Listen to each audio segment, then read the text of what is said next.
Maglilinis po tayo ng bubong ng ating bahay, ng garahe. At ating pong wawalisan ng maging malinis naman ho. Ayan o. Kaya atin hong dinidilig ng tubig para po malinis. Yan po.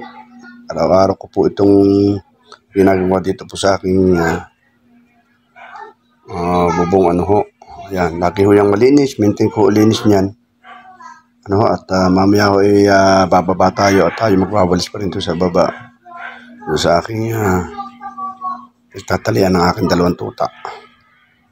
Nakita ninyo Ayan, at kailangan din ho laging malinis. Paano yan dilig o kita nyo? Ayan, laging basa-basa yan.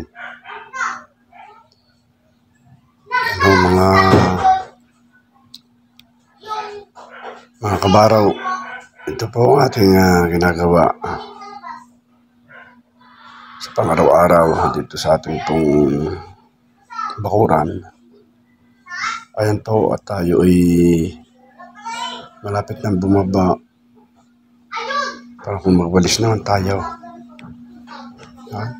Bago ko tapusin ang video, maraming salamat sa suporta nyo sa Kabaros Channel. Sana po ay patuloy nyong tangkilikin, suportahan aking mga upload na video at mapanood. Ayan,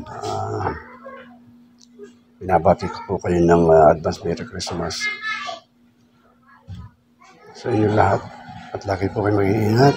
Lagi po natin tatandaan, Diyos po ang ating patnubay. Saan man po tayo magpunta, saan man po tayo naroon.